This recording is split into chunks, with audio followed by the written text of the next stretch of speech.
Dicen que la perfección no existe, pero en 1988 McLaren estuvo peligrosamente cerca de alcanzarla. Imagina ganar 15 de 16 carreras. Hubo un monoplaza de Fórmula 1 que fue capaz de llevarse casi el 100% de victorias de una temporada. Fueron 15 de 16 en el año de 1988, con una tasa de conversión del 93.7%. Hablamos del McLaren MP44, la máquina que redefinió lo que era dominar en la Fórmula 1 y que al mismo tiempo destruyó una amistad que parecía inquebrantable. En 1988, McLaren no solo construyó un coche, construyó una leyenda. Y para hacerlo, combinó tres ingredientes que pocas veces coinciden en el automovilismo: una ingeniería visionaria, un motor de otro planeta y dos de los pilotos más talentosos y más temperamentales de todos los tiempos: Ayrton Senna y Alain Prost. Pero la pregunta real no es cómo ganaron tanto, sino a qué precio. Fue el auto que hizo campeón a Ayrton Senna por primera vez y subcampeón a Alain Prost con apenas 3 puntos de diferencia entre ambos y una serie de 1-2 de 10 carreras. Además, le permitiría a Senna ganar 2 campeonatos más. El MP44 nació de la mente de Gordon Murray, el mismo que años antes había diseñado el Brabham BT55, un coche que fracasó, pero que dejó una idea adelantada a su tiempo: bajar el centro de gravedad al máximo, manteniendo al piloto prácticamente tumbado y construyendo un coche plano, aerodinámico y feroz. De hecho, tenemos un video donde hablamos del coche de Fórmula 1 más difícil de conducir. Te lo dejamos aquí arriba. Con Honda como socio, Murray tenía la pieza final: un motor V6 turbo de 1.5 litros que podía generar más de 900 caballos, pero con una fiabilidad que distinguía a la marca nipona.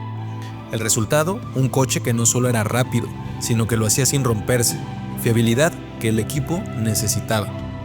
Era tan eficiente que los rivales parecían correr en otra categoría.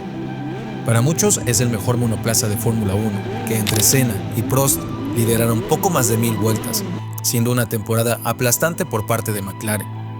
La figura icónica de este monoplaza está presente en la mente de muchos: su diseño simple y no tan dependiente de la aerodinámica, como sí lo son los monoplazas actuales. Todos conocemos ese diseño mítico sin halo, ni roll bar, ni Hans. El clásico y bien conocido color blanco con rojo que, intencional o no, le hacía lucir como una caja de cigarrillos de Marlboro, su patrocinador. Se notaba muy ancho y con un centro de gravedad muy bajo. Y por supuesto, con fondo plano. Pero, ¿qué hizo tan especial a este monoplaza?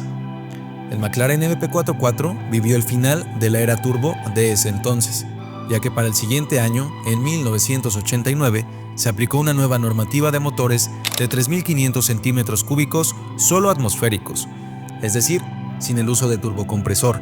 El nuevo socio de McLaren era Honda, tras salir de utilizar la unidad de potencia TAG Porsche. Este propulsor japonés V6 biturbo era mucho más compacto que el anterior. ¿Y esto de qué serviría? Bueno, pues Steve Nichols, el jefe encargado de desarrollar el MP44 junto con Murray, director técnico del diseño, podrían montarlo en una posición mucho más baja, haciendo que el flujo de aire pasara de forma mucho menos turbulenta hacia el alerón. También las nuevas reglas llevaron a que los pies de los pilotos estuvieran detrás del eje delantero y, a consecuencia de esto, se redujo el tanque de combustible de 220 a 150 litros para motores turbo.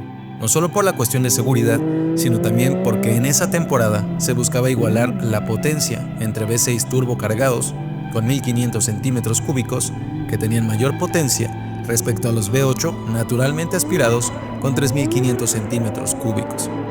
Además, se redujeron las libras de presión de los turbos a 2.5 bares. Aún así, el motor de Honda desarrollaba cerca de 900 caballos de fuerza, al menos para mapeo de clasificación, y 700 para carrera. Para compensar esta posible pérdida de los turbos, Honda trabajó junto con Shell, un socio clave en esta historia, para que la empresa británica de hidrocarburos hiciera un combustible que evitara la detonación prematura. ¿Y qué se lograba con esto? Evitar el aumento de consumo de combustible y evitar pérdida de potencia, además de aumentar la vida útil del motor. Una pieza clave también lo sería la transmisión de 6 velocidades de carbono, y hablamos de 6 velocidades manuales. Al estar emparejado con un cigüeñal bajo, los cambios eran suaves y la inercia era más baja. Un dato muy interesante es que ya en unión con Honda desarrollaron un monoplaza de pruebas llamado MP4 3B. Este ya montaba la unidad de potencia RA168E de Honda, y este sería la base para lo que fue el MP44, y su desarrollo fue caótico, pues a 4 meses de comenzar la temporada aún no se tenía el diseño del monoplaza, aunque como dijimos, el MP43B le sirvió como diseño de partida. Aún así, no era una tarea sencilla trabajar con tan poco margen. Déjanos en los comentarios qué auto icónico del F1 te gustaría que habláramos. El monocasco de este monoplaza era de fibra de carbono y sumado a una suspensión delantera pull rod con barras de torsión y amortiguadores, suspensión trasera push rod con muelles y amortiguadores, como ya dijimos, tenía un centro de gravedad bajo gracias a su chasis, lo cual mejoraba la inercia polar y le daba una aerodinámica excelente y superior a la de sus competidores. Ahora, no solo era bueno acelerando, sino también a la hora de frenar. Este gran equilibrio le proporcionaba una estabilidad de frenado, lo que le permitía ir más adentro en las curvas y salir antes. El monoplaza estuvo listo tan al límite de tiempo que no pudo hacer los test de pretemporada, pero tuvieron la oportunidad de que Senna y Prost probaran el auto al último día. Aunque las indicaciones eran ir despacio, ambos pilotos sintieron la confianza de llevarlo bastante al límite. Después de bajarse del monoplaza, Alain Prost, casi en shock, dijo a su director de equipo, Ron Dennis, que ese monoplaza ganaría el campeonato mundial. Y no estaba equivocado. Con las primeras sensaciones que tuvo, pudo notar que el monoplaza los invitaba a llevarlo al límite, sintiendo confianza para hacerlo, pues era un coche equilibrado. El coche tenía un coeficiente aerodinámico tan bajo que los ingenieros decían que era demasiado rápido para la época. De hecho, en Monza superó los 340 km/h. Cuando piensas en dominio absoluto en la historia del F1, piensas en este coche. Prost y Senna podían elegir cuándo atacar, cómo administrar el combustible y hasta cómo turnarse las victorias. O al menos, eso parecía, porque dentro del mismo garage, algo empezaba a romperse. Cuando Senna llegó a McLaren, Prost ya era el número 1. Era el maestro del cálculo, de la estrategia y del control. Pero Ayrton Senna era otra cosa. Tenía una conexión casi espiritual con la velocidad, y ese contraste fue tan fascinante como peligroso. El MP44 les daba el arma perfecta para medir quién era mejor, y esa competencia interna, en lugar de elevarlos a ambos, empezó a fracturarlos. En Imola, Senna rompió un pacto.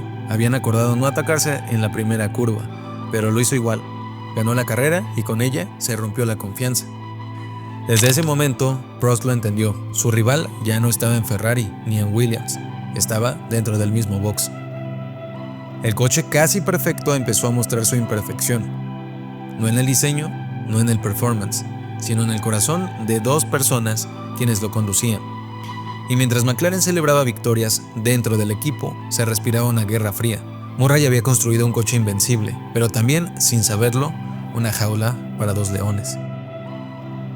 McLaren ganó 15 de 16 carreras, como dijimos. Prost terminó con más puntos en total, pero por el sistema de puntuación en ese entonces, el campeón fue Ayrton Senna.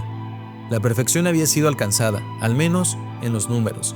El MP44 sigue siendo estadísticamente el coche más dominante en la historia de la Fórmula 1. Pero lo que lo hace legendario no son solo los números, es la historia que cuenta. Que incluso cuando el hombre crea algo casi perfecto, su ambición siempre encuentra una grieta. Lo demás es historia, y aunque terminó hace décadas, cada vez que escuchas el rugido de un motor Honda, cada vez que un coche rojo o blanco se enfrenta rueda a rueda, el eco de ese duelo sigue ahí, recordándonos que la gloria siempre exige sacrificio. Si este coche te gustó, espera ver lo que viene después. Haz clic en el siguiente video para que puedas ver una de las rivalidades más fuertes en la historia de la Fórmula 1. Nos vemos en el siguiente video.